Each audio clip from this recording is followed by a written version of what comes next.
Ito rin sa boss.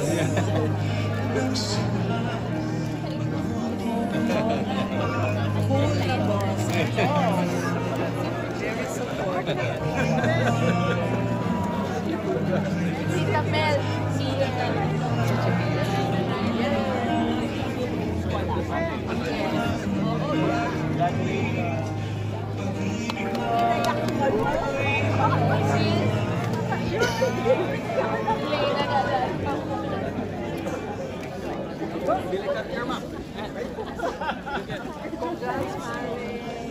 Congrats, Mare!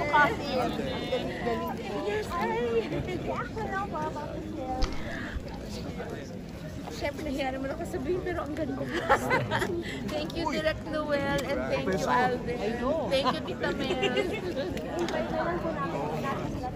Yes, ayun, niluha pa yata yung magtako.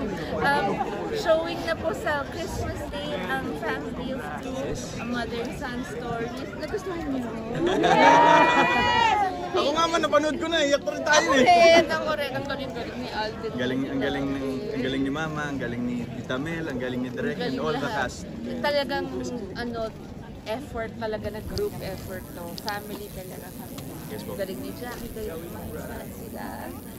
Thank you so much. Invite na lang po natin sila to watch it sa kanila. It's Christmas Day po. Yes, this Christmas Day, December 25 po, Family of the Mother and Son Story. Napakagandang pelikula, sarap sa pakiramdam. For the whole family talaga. Yes po, na nakagawa po kami ng ganitong pelikula sa lifetime namin. Yes, at next year iba naman gagawin namin. Next year mo naman! Kung ano naman, iba yung story. Yun po, anong kalokohan na naman po ulit. Sa kanila pa, Family of Two na sorry. Family of Two, Two, a mother and son story. Now showing. Welcome back mga kaaldab. Ito na naman po ang inyong lingkod, si Mr. Destiny. Ito po yung pinaka-latest ngayon mga kaaldab na kung saan naganap kagabi. Sabi ko nga po sa inyo, dito lang po sa channel ni Mr. Destiny, kung ano lang po yung latest, doon lang po tayo. Kaya wag po kayong basta-basta maniniwala sa mga sinasabi ng iba na hindi tayo updated. Updated po tayo, hindi lang po nila matanggap. Hindi po ba?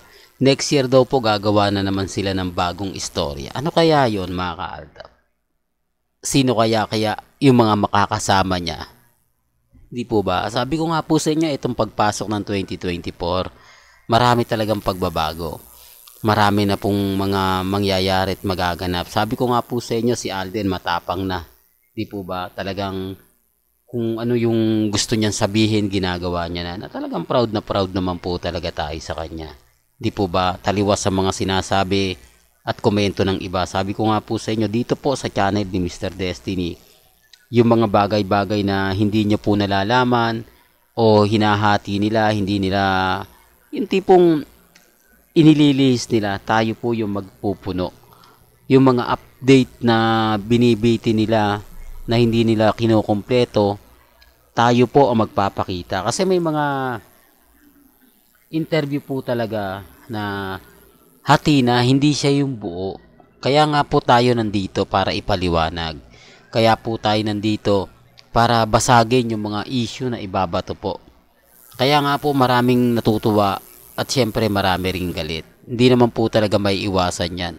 Ang gusto kasi nila yung mga pabor lang, yung mga magaganda lang. Ayaw nila ng, kumbaga, hindi umaayon sa kanila. Sinasabi ko lang po yung totoo ha. Kasi sa akin mga kaaldab, base po sa mga experience natin pagdating po dyan sa mga bagay na ganyan, updated po ako. Kaya nga po maraming guilty, maraming nagsasabi na, nako, wag mo nang ibalita yan, puro fake news yan. Dito po kasi sa channel ko, yung mga bumibisita, marami pong, kumbaga, komento. Alam ko naman po na umaayon lang sila, hindi lang nila gusto talaga yung mga sinasabi natin. Kasi tayo talaga updated, 101%. Kung ano po yung mga napapanood nila, mas higit pa po tayo. Hindi po ba? Mas marami po tayong nakukuhang impormasyon kesa po sa kanila. Sila, yung impormasyon lang na ibinibigay sa kanila, hati lang naman yun. Hindi naman po talaga yung full buong buo eh. Hindi, para lang klaro, hindi po siya buong buo. Kasi minsan ikakat nila yung mga bali-balita, hindi kompleto, tapos kukunin lang nila yung maganda. Eh dito sa channel natin, pabor man o hindi, di po ba? Kaya minsan nababash din po ako ng kapwa Aldab ko kasi nga po yung binabalita ko na pumapabor sa Armin. Sabi ko naman po, kailangan din nilang malaman. Kailangan maging updated din po sila. Hindi po lahat papabor sa atin. Kailangan din natin malaman yung mga pinaggagawa nila. Medyo masakit nga po sa Aldab, pero kahit pa paano, alam po ninyo na may mga ganong bagay na pinapakalat sila.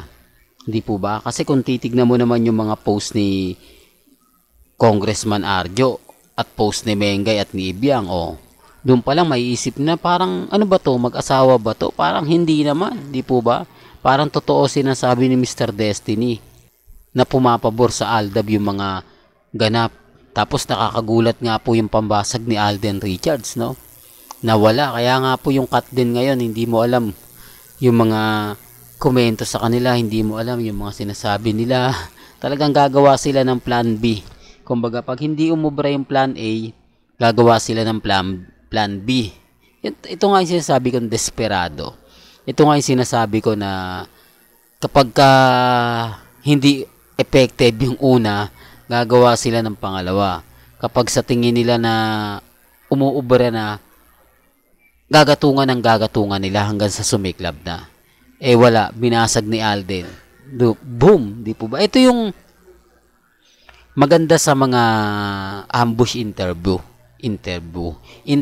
mga kaaldab. Kasi doon nasasabi mo yung pupwede. Hindi katulad ng GMA, scripted na eh. Di po ba? Scripted na yung sasabihin mo, scripted na yung papaliwanag mo. Kumbaga, alam na agad yung sagot. Pero pagka ambush interview katulad na, ano masasabi mo sa mga ganto ganyan? Di po ba? Ang bilis ng sagot ni Alden. Halatang halata na umiwas agad siya. Kumbaga sa no comment, hindi naman ako mahilig makisawsaw sa mga ganyan. Di po ba? Ngayon natauhan sila.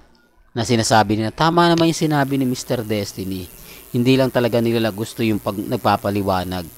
Hindi lang nila gusto yung nagbabalita o nagbibigay ng update. Di po ba? Doon tayong magaling eh. Sa mga pag-iimbestiga ng ganyan. Ang gusto lang po nila mga kaaldab yung pumapabor lang po lagi sa kanila. Paano yan? Nababasag natin. Paano yan? Kumbaga, basag sila sa mga sinasabi ko. Siyempre, guilty. Yan ang ebidensya at resibo mga kaaldab na lagi kong pinapaliwanag at lagi kong pinapakita o lagi kong sinasabi. Kaya relax lang po kayo. Maging kampante lang. Alam nyo naman po sa channel ni Mr. Destiny kung ano lang naman po yung mga nababalitaan natin, napapanood natin, napapakinggan natin. Relax lang po kayo. Kasi sabi ko nga po sa inyo, patuloy po tayo nag-iimbestiga, patuloy po tayong maghahanap ng ebidensya at resibo para lang mabasag natin itong mga taong to. Itong mga nagpapakalat ng hindi maganda at hindi nga po kaaya-aya. Di po ba? Kaya relax lang po kayo. Maging kampante at maging matatag. Manatili lang po kayong kampante. Relax lang. Kumbaga chill-chill lang tayo kasi darating naman po yung point. Tayo pa rin panalo. Tayo pa rin yung wagi. Di po ba? Kaya nga po ako hindi pa rin nagpapatinag kahit sabihin nila, nako, Mr. Destiny, fake news ka. Tigil mo na yan. Kumbaga napakarami mong mga update na walang katotohanan. Hindi yan totoo. Wala namang pong problema ron. Gaya na sinabi ko, wala po akong subscriber 2023-2022. Yun lang po yung katotohanan. At wala pong viewers na magtatakang puntahan ako dahil alam nila na kasal na nga po raw kuno si Congressman Arjo at si Mengay. Hindi po ba? Para lang klaro, para lang po sa kalaman nila. Hanggang dito na lang po yung updates natin mga kaaldab ba? Kaya kung gusto nyo pa po ng pinaka-latest at sariwang update, abay tumutok lang po kayo dito po sa channel ni Mr. Destiny para updated ka sa mga latest at sa mga bagong video po na ilalabas po natin maya-maya lang. Kaya kung bago ka lang sa channel na to at isa kang true-blooded Aldab Nation na nagmamahal po kila Mengay at Isoy, tama po ang channel na pinuntahan mo.